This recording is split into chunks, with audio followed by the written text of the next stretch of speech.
Bonjour mes chers amis. Voilà, aujourd'hui on a une petite leçon à présenter aux élèves de CE6, c'est la phrase complexe. Voilà, on a déjà préparé cette leçon, on doit juste la expliquer maintenant. Commençons maintenant. Donc,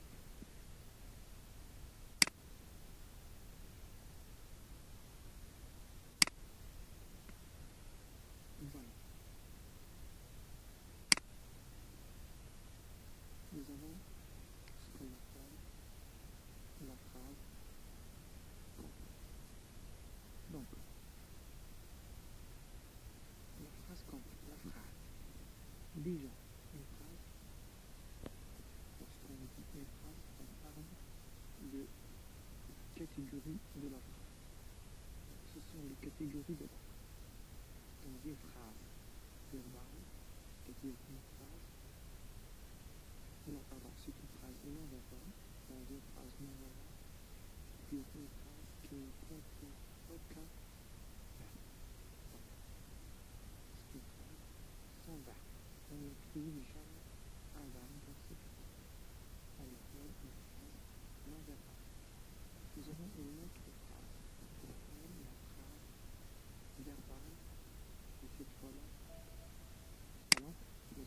c'est une phrase verbale qui est simple. Une phrase verbale simple contient un seul verbe, ou bien une proposition indépendante.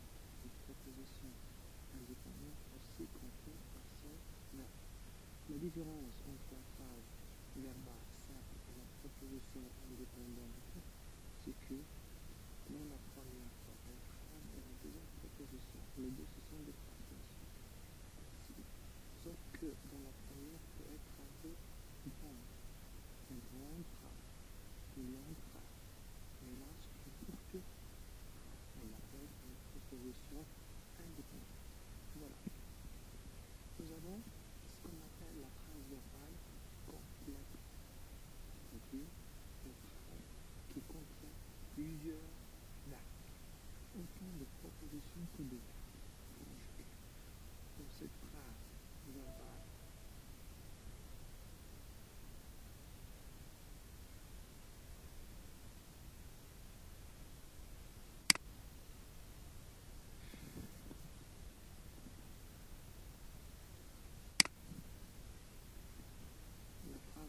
complète contient autant de verbes et autant de propositions. Dans une phrase verbale complète, elle contient plusieurs propositions. Deux propositions et plus. On l'appelle une phrase verbale complète, c'est-à-dire complète, contient plusieurs verbes, plusieurs compléments, et l'essentiel c'est que son contenu est toujours complet. Voilà.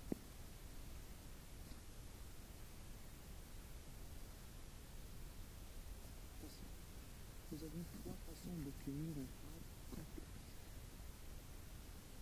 Nous avons la première façon, c'est la juxtaposition. Donc, ce qu'on entend la juxtaposition, c'est le fait de lier deux propositions. C'est le fait de lier deux propositions avec un signe faible de ponctuation, soit virgule, soit deux points, soit point, virgule. C'est la façon la plus simple. Donc c'est de lier entre deux propositions, on utilise soit virgule, deux points, point virgule. On appelle la juxtaposition. Nous avons une autre façon, c'est la coordination. Dans cette façon-là, c'est une façon d'avoir utilisé les conjonctions de coordination que vous savez. Eh bien, quelques autres adverbes de liaison. Par exemple, les propositions sont reliées par une conjonction de coordination. Vous avez mais, ou, et, donc, or, ni, car. Ce sont les conjonctions de coordination que vous connaissez. C'est vrai. Ou un adverbe de liaison. Puis, cependant, ainsi. Il y en a d'autres. N'oubliez pas, j'ai fait là 3 points de suspension. Ce sont des adverbes de liaison. Là, on n'a pas les trois points de suspension parce que nous avons ce que nous appelons néodentonica, ce sont les mots, ou bien les liens qu'on utilise pour la coordination. Et ce sont les conjonctions de coordination qu'on a. C'est bon. Nous avons une autre façon, et la dernière, c'est la subordination. Voilà. Dans cette façon, une proposition est subordonnée, égale, dépendante, ne peut fonctionner seule. Sans parenthèse à regarder. Dépendante ne peut fonctionner seule. À une proposition principale, à l'aide d'un mot subordonné. C'est-à-dire pour définir une phrase complexe qui contient un lien subordonné, il faut utiliser le lien conjoint pour lire entre ces propositions. Et jamais on ne peut pas avoir une proposition indépendante et l'autre indépendante sans avoir utilisé un lien de subordination. C'est ça ce qu'on appelle dépendant ne peut fonctionner seul. C'est-à-dire elle ne peut pas fonctionner toute seule. Il fallait toujours une autre proposition qui s'appelle la proposition principale. La proposition principale à l'aide d'un mot subordonné. C'est bon. Les propositions infinitives. Les parents, regardez cette. Nous avons une proposition infinitives, bien sûr. Nous avons un exemple là. Les parents n'entendent pas les enfants se disputer. Les parents n'entendent pas les enfants se disputer. C'est une phrase, il y a une proposition infinitive. Regardez le mot infinitif, il n'est pas encore oui, oui. Les parents n'entendent pas les enfants se disputer. Nous avons la proposition relative, c'est-à-dire une proposition relative introduite par un pronom relatif qui, que, quoi, dont, où et les composés de quel. C'est-à-dire quel, c'est là,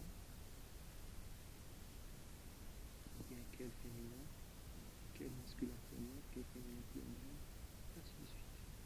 Elle complète un nom. La proposition conjonctive, elle est introduite par une conjonction de subordination ou locution conjonctive. Que, parce que, si, quand, puisque, vu que, ainsi de suite. Et complète un verbe ou la phrase dans sa globalité. Donc, dans ce cas-là, dans le cas de la proposition affective, c'est toujours introduit par un pronom relatif. On va prendre la question, nous avons là entre parenthèses, et le français c'est le complète un verbe, toujours, pour la phrase dans sa globalité, c'est-à-dire dans le sens de cette phrase. Nous avons la proposition interrogative indirecte, introduite par un mot interrogatif. Pas, si, elle, si, et demande d'information. C'est ça qu'on appelle les différentes propositions subordonnées. Ce sont les différentes propositions qu'on a et qui sont subordonnées. Les propositions subordonnées sur des du verbe de la principale. Nous avons la proposition subordonnée conjonctive conclusive. Je sentais bien qu'aucun de ces noms lui suffisait. Nous avons la proposition subordonnée interrogative indirecte. Nous avons nous nous demandions à qui elle voudrait cet objet. À qui elle vendrait cet objet. Et nous avons la proposition subordonnée infinitive. Exemple, je voyais ma mère synonyme de moi. La fonction de la relative. La proposition subordonnée relative est toujours complément de son antécédent, c'est-à-dire du nom qui complète. On appelle l'antécédent. Le nom qui complète, on appelle un complément d'antécédent. C'est pas un complément de nom, parce qu'on a dit que complète un nom. On peut dire que c'est un complément de lien, mais plus précisément, on appelle un complément de l'antécédent, parce qu'il est antécédé de ce nom qui vient de compléter. C'est bien. Par exemple, le chien de mon voisin, le chien de mon voisin, qui vient de l'espérance, est très craintif. C'est-à-dire, oui le nom là, le chien de mon voisin. Le chien de mon voisin, c'est le nom, toi, qui vient de la CPA, qui vient de la CPA, c'est le chien de mon voisin. Donc, qui l'a, complète qui l'a, le nom qu'il complète, oui le nom, c'est le chien, voilà. Attention, il ne faut pas oublier de citer le nom ou le verbe dans le cas des propositions COD.